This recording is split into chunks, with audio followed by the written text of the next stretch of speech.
इयम् आकाशवाणी सम्प्रति वार्ताः श्रूयन्ताम् प्रवाचिका निधिः तिवारी।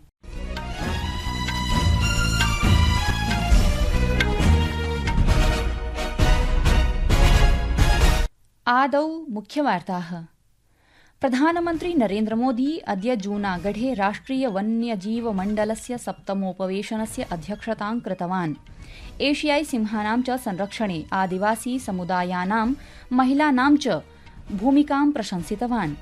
केन्द्रीय सहकारिता मन्त्री अमितशाहः उक्तवान् यत् दुग्धोत्पादक्षेत्रस्य ग्रामीणविकासस्य समृद्धौ महत्वपूर्णं योगदानम् अस्तीति।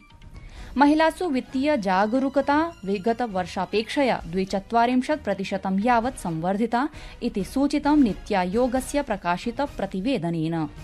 निर्देशकस्य शॉन बेकर इत्येतस्य रतिहास्यनाटकः एनोरा इत्याख्यः सर्वश्रेष्ठ चलच्चित्रं, सर्वश्रेष्ठ निर्देशकं, सर्वश्रेष्ठाभिनेत्रीं समेत्य 5 ऑस्कर इति पुरस्कारं विजितवान्। अपि च कृष्णा जयशंकरः इण्डोर शॉटपुट प्रतिस्पर्धायां 16 परिमीटर मितस्य लक्ष्यम् अतिक्रम्य प्रथमा भारतीया महिला जाता।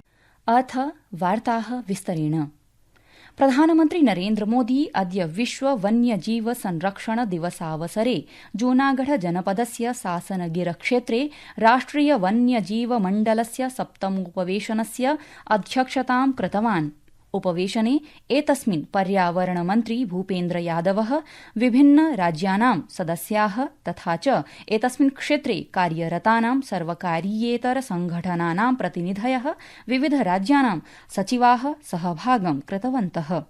मण्डलस्य अस्य उपवेशने वन्यजीव संरक्षण प्रबन्धनयोः सम्बन्धेषु प्रकरणेषु चर्चा समनुष्ठिता।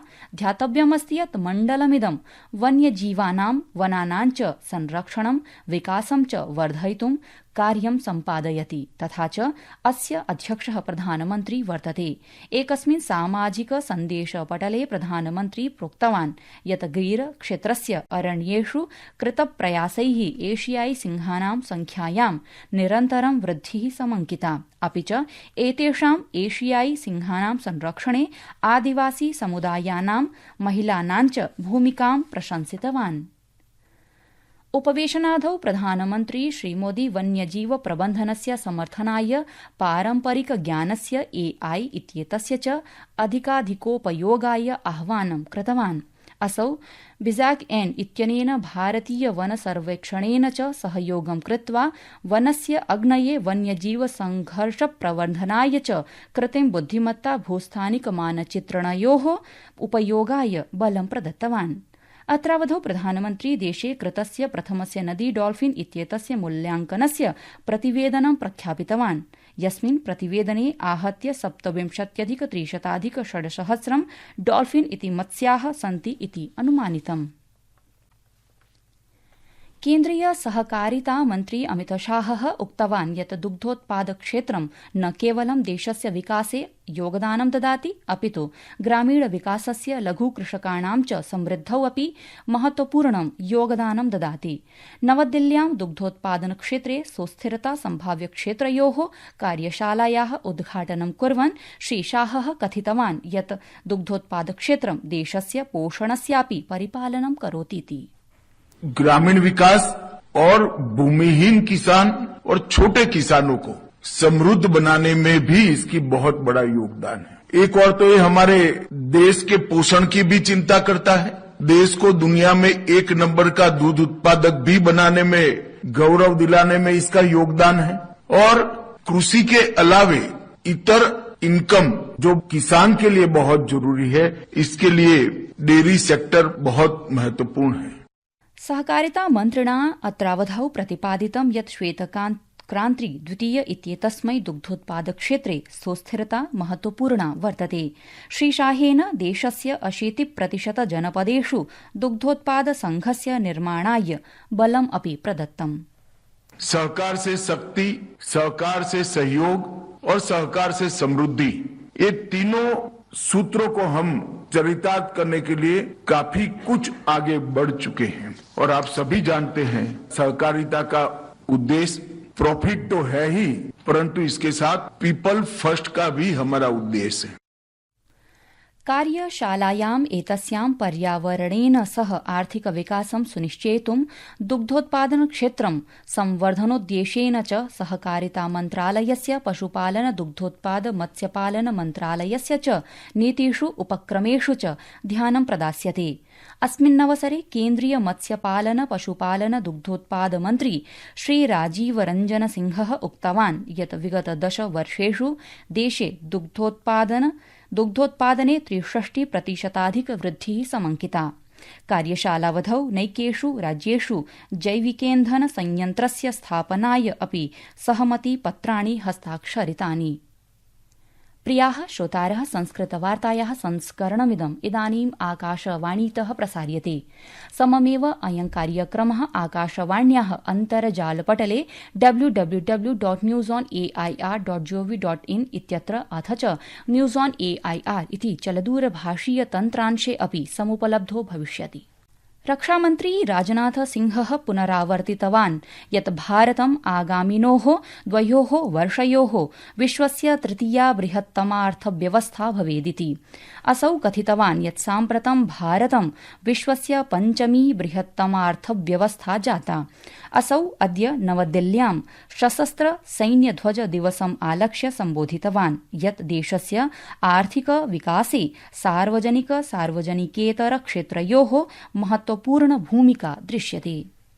वह देश और तेजी से आगे जाता है, अर्थव्यवस्था की उन ऊंचाइयों को हासिल करता है जिसमें कि प्राइवेट सेक्टर अपना मेजर रोल प्ले करते हैं। प्राइवेट सेक्टर का कंट्रीब्यूशन भी तेजी से बढ़ता जा रहा है। उसे देखते हुए इस सच्चाई को नकारा नहीं जा सकता है कि 2027 आते आते भारत दुनिया की टॉप 3 कंट्रीज में आकर खड़ा हो जाएगा।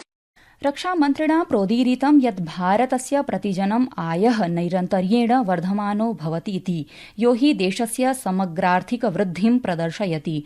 अमुना भारतीय सैनिकानाम् अप्रतिम समर्पणस्य प्रशंसा कृता, अपि च देशस्य सीमा सुरक्षायां रक्षायाः प्रथमा पंक्तिः इत्येतस्य रूपेण तेषां भूमिका च श्लाघिता। एकस्मिन् महत्वपूर्णे निर्णये सर्वोच्च न्यायालयेन अद्य कथितं यत् दृष्टिबाधित दिव्याङ्गजनाः न्यायिकसेवासु वृत्यवसरैः वञ्चिताः नैव भवितुं शक्नुवन्ति। अद्य निर्णयम् अमुं श्रावयन् न्यायमूर्तिः आर महादेवन इत्येषः अकथयत् यत् दिव्याङ्गजनानां न्यायिकसेवानां नियुक्तिषु कोऽपि भेदभावः न भवेदिति, अपि च सर्वसमावेशक संरचनां सुनिश्चेतुं राज्यैः तेभ्यः सकारात्मक कार्यम् अवश्यं प्रदातव्यम्। न्यायमूर्तिन्योः जेबी पारदीवाला आर महादेवन इत्यनयोः एकेन पीठेन विगतवर्षे दिसम्बरमासे केषुचित् राज्येषु न्यायिकसेवासु एतादृशानाम् अभ्यर्थीनां कृते आरक्षणं नैव प्रदीयमाने प्रकरणे स्वतः एव संज्ञानं समेत्य 6 याचिकासु निर्णयः सुरक्षितः कृतः आसीत्। सर्वोच्च न्यायालयेन मध्यप्रदेश न्यायिक सेवा नियमस्य 94/1990 एकं प्रावधानं निरस्तीकृतम् यद्धि राज्ये न्यायिकसेवायाः दृष्टिबाधिताः अल्पदृष्टियुताः अभ्यर्थिनः अवरोधयति, अपि च मौलिक समानतायाः सुनिश्चितस्य महत्त्वमपि रेखाङ्कयति। जम्मू कश्मीर राज्ये कश्मीरोपत्यकायाः अधिकांशेषु निम्नवर्तीषु क्षेत्रेषु पर्वतीय क्षेत्रेषु च प्रातः कालादेव वृष्टिः हिमपातः च जायेते। श्रीनगरे अपि प्रातः कालादेव अल्पवृष्टिः जायते। उत्तर कश्मीरस्य कुपवाड़ा बांदीपोरा जनपदयोः अधिकेषु क्षेत्रेषु हिमपातः जातः। क्षेत्रे प्रचण्ड हिमपातेन गुरेज बांदीपोरा मार्गः वाहनानाम् आवागमनाय निरुद्धः कृतः। दक्षिण कश्मीरस्य शोपिया जनपदे निम्नवर्ती क्षेत्रेषु वृष्टेः पर्वतीय क्षेत्रेषु हिमपातस्य च अनन्तरं तापमाने अपचितिः जाता। भारतस्य कृष्णा जयशंकर इत्येषा न्यू मैक्सिको नगरे अस्य वर्षस्य mountain west indoor track and field championship इत्येतस्यां प्रतिस्पर्धायां इण्डोर शॉटपुट इत्येतस्यां क्रीडायां 16 मीटर परिमितस्य लक्ष्यम् अतिक्रम्य प्रथमा भारतीया महिला जाता। इति वार्ताः।